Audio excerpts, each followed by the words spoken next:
Ten Commandments. The very first one says, thou shalt have no other gods before me. That admits there are other gods. He's not monotheistic himself. So whatever it is you've come up with, that's up to you. And you know, if you want to believe that or this or that over there, that's up to you. But I didn't write this script. This script was written thousands of years before me, and that is definitely what it says. Those of you who've been looking in your own Bible as I've been teaching this have been able to verify what I just said. Some of you have Strong's Concordance, and you looked it up and you see that that's it. As a matter of fact, that word God, 32 times it's used in the first chapter. The Strong's index number is 430. See, I got that memorized too. If Genesis is true, Adam and Eve were no longer humans when they left the garden. And that's the key to why people continue to fail to be good humans, ladies and gentlemen. All around the world, each and every day, people are trying to be better humans. They want to be the best humans they can be. And the proof of this is the multi-billion-dollar self-help industry. Now, if that stuff really worked, they'd be out of business this year. They help you, you get over it, you don't need them next year. It doesn't work. Look around the world and ask yourself, with everyone on this planet trying to be the best humans they can be, they still are killing each other over someone else not being the same kind of human they are. You see, the key to all of this is kangaroos. If you were raised in a family that believed it was that everybody was kangaroos, you believe you're a kangaroo. You believe it with all your heart, and there's no doubt in your mind you're a kangaroo. And so you grow up learning to be the best kangaroo you can be, and you hop around everywhere you go. It's a little hard to hold a job because employers don't like hoppers. So you're hopping around, you're doing the best you can do, and you're getting frustrated and more frustrated, and you keep thinking, if I just keep trying and trying and trying and be the best kangaroo I can be, things will finally work out for me. And they never do. Now, let me ask you a question. If that was you, if I just described you, you're trying to be the best kangaroo, you want to be the best kangaroo that you can possibly be, how good a kangaroo could you be? You can't be a kangaroo at all because that's not what you are. You're an utter failure as a kangaroo. And the problem here on this planet is kangaroos. You're trying to be human. Everybody else is trying to be human. They want to be the best human they can be.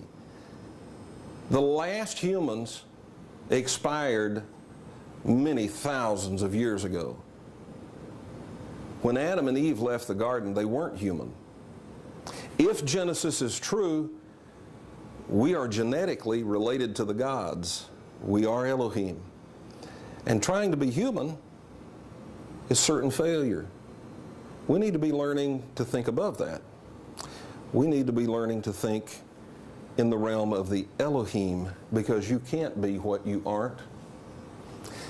Okay, now, I'm going to deal, that's the end of Gods in the Garden. I'm going to deal very quickly with something I know that you want me to deal with, and that is when the sons of God saw the daughters of men that they were fair, mated with them, had babies, and they were giants.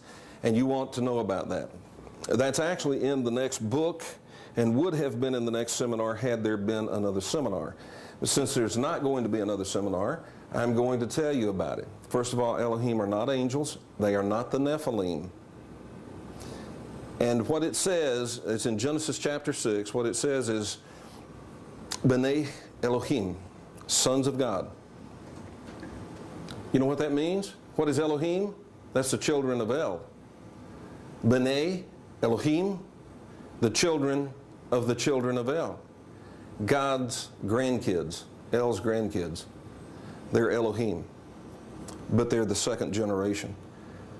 And that's who mated with the daughters of men. And giants were born. I know there's all kinds of people say, well, it could be that, it could be that. No, it is what it is. It says what it says. They are the children, the sons of the Elohim. Elohim are the children of El. It's the second generation Elohim. And so, well, it can be second, third, fourth, fifth, and on, because that's what we are. Okay? But it's not the direct descendants of El.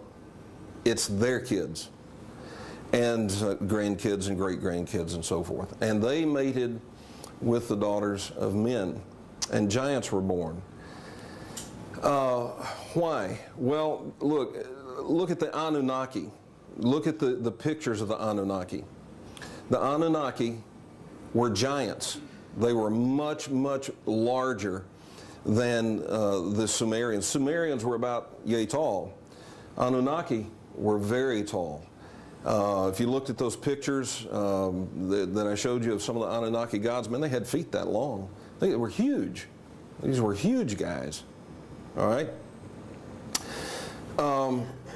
So who are the Nephilim? If that's not who mated with the women, well, maybe they did too. It just doesn't say that.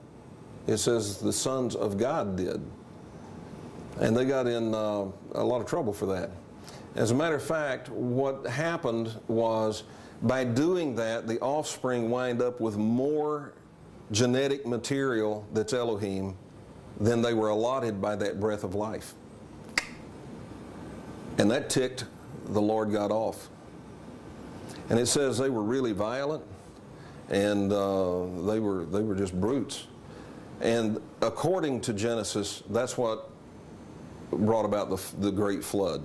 According to Genesis, the flood was determined to happen because of that.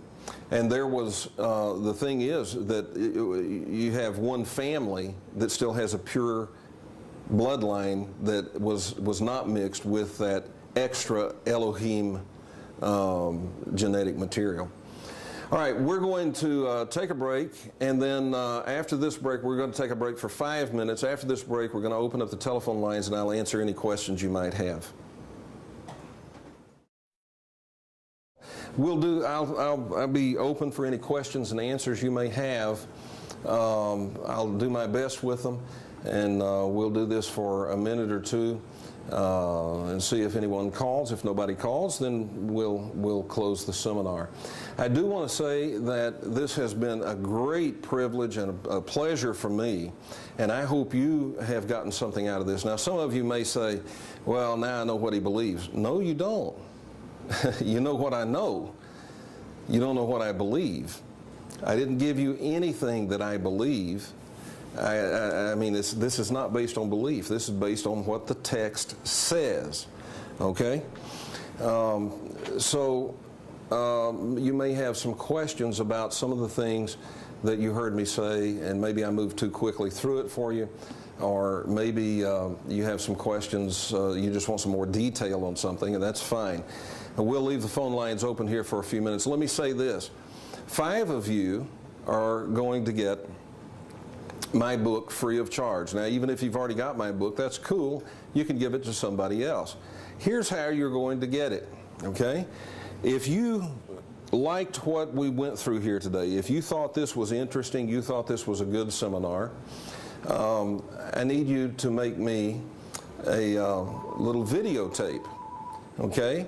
And all you do is you can do it with a cell phone and just say, I went through the Gods in the Garden seminar. I thought it was fantastic, or I thought it was good, or whatever you thought about it. The best ones that come in, the 5 best ones that come in, I'm going to send you my book free. All right, we have a caller on the line. Caller, what's your first name? Hi, my name is Alan Gooch. I'm calling from Old Hickory, Tennessee. Alan Gooch from Old Hickory, Tennessee. Okay, Alan? My question, Kevin, by the way, really enjoying your seminar. This is just excellent. The serpent's descendants, they're supposed to eat dust and have no legs and those kind of things. Where do they wind up? Where do they go? How do we recognize them? Okay, let me clarify something. Only that one Nakash, only that one serpent, was made to crawl and eat dust. It does not apply to his descendants. Just like Adam's curse doesn't apply to his descendants and Eve's curse does not apply to her descendants. Oh. Now, where did they go? You know, I'm not really sure where they went. And I'm not really sure that they would still look like, you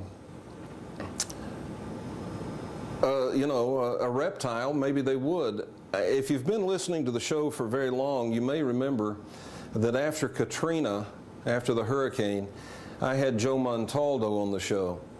And Joe